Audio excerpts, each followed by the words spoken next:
Welcome to EVE Online. I'm Major Freak. So got a squad here, and the grid is kind of shrunk. If you warp and make a bookmark at about 5,000 or ish, or 3,000, whatever, 2,000, and you land on the fob and then warp back to your bookmark, warp everybody in, and it's like, oh crap, we can't see the fob, and I can't even see my pod during the fob either.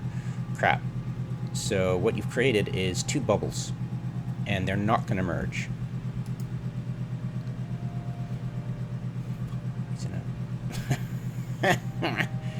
Okay,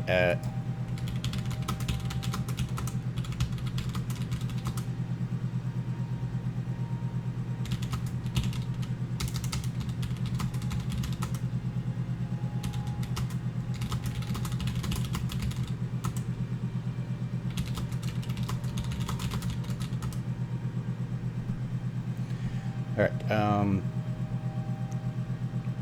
so I've gotten a bookmark by flying in from different directions. I was lucky. I didn't have to get fancy and, you know, get a bookmark at least 365 kilometers away, using the pod to, you know, warp back and forth between bookmarks as I exit and enter the grid, which is really close to the fob. Luckily, I had a deep safe spot in a direction that I could approach and get a bookmark at about here. So I'm happy. All I have to do is send one of my alts, sec,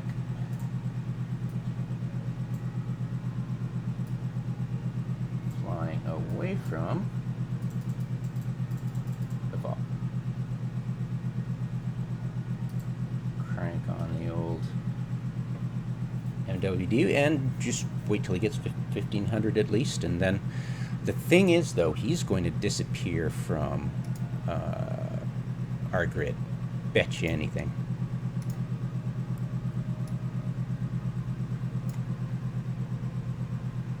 So he's off, and hopefully he's on grid at about 1600. That'd be great. But if he disappears from the grid, what we don't do is get him to drop a can right there, because that would create a bubble, and the bubbles don't merge, right?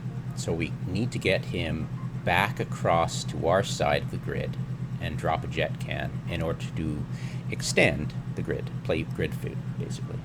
That's how it works. So, but I think we're in luck. I think we won't need to do that. But since I made this video about grid foo, you might as well show you it. So hopefully it won't take too long to get this going. I'll just get my guys set up. Maybe not. Might as well. Freaking close enough. Gonna have to warp anyways and spawn. We don't spawn unless they're 365 kilometers or less. So, good enough. No, I won't, because I'm just gonna have to squad warp everybody anyways, so screw it.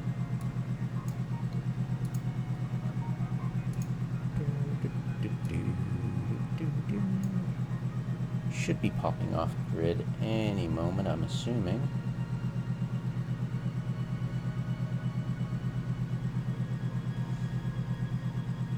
Now, it may be the case that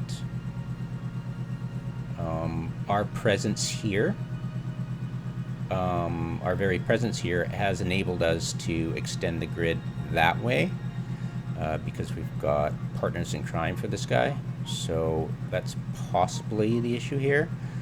What we'll do to test that is we're gonna plunk down, and I'm about 2,000 away. I'm gonna plunk down an ammo and fly back and see if that, or I can just, what I can do is just warp everybody there, and if we pop off the grid, yeah, so that's what we'll do. That's probably the best way. I'm just kind of going by intuition here. So everybody's going to warp to that atron, and if we disappear off the grid, it means our presence here had extended the grid. So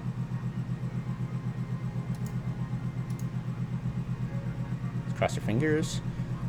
And maybe I just got lucky, and yeah, I just got lucky. Cool, cool. Yeah, so we're still technically on the grid with the fob. And I'll crank this guy to maximum and see if he disappears off the grid at some point. Because we're still on the grid. The other side of the grid, we drop off instantly. And I'll show you that in a second, what I mean by that. So I'll get to...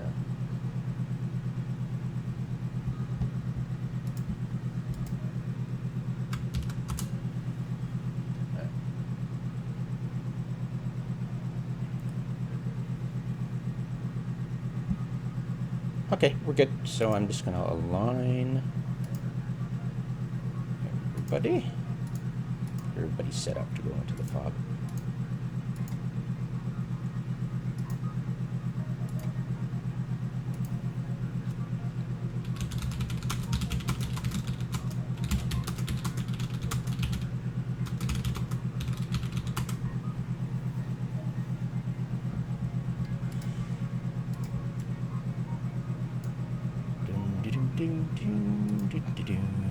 Just making sure he's got hardeners on when he does so.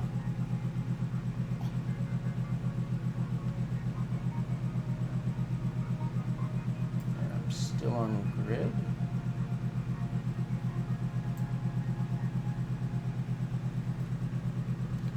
Goes and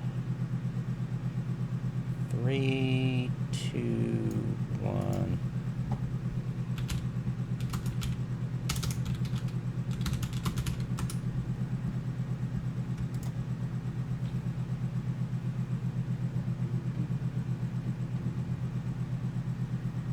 There we go.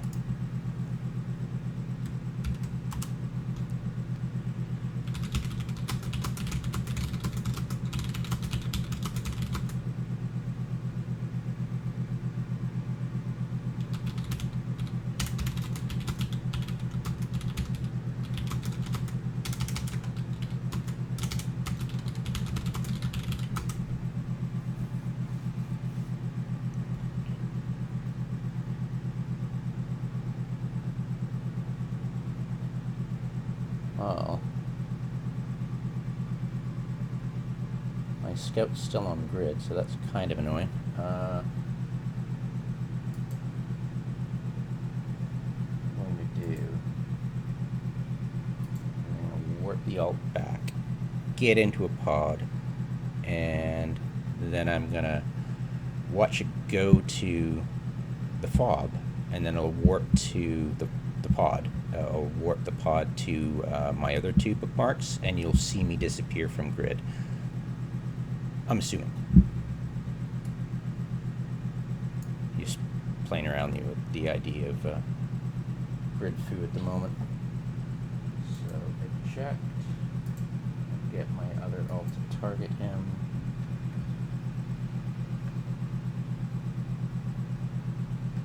Other alt would be good if he responded to my keys. That's great. Target in orbit. There we go. And warp to pause. I mean fob.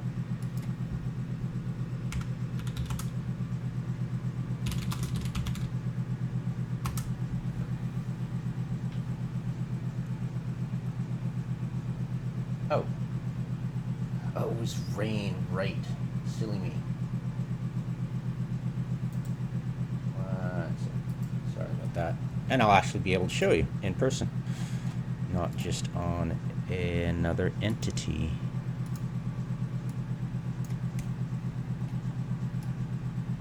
Okay. There we go.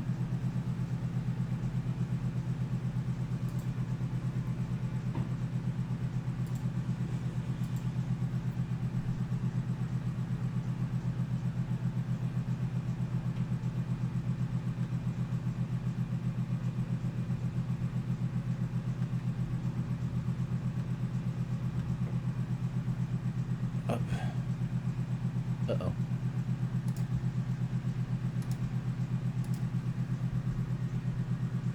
Crap.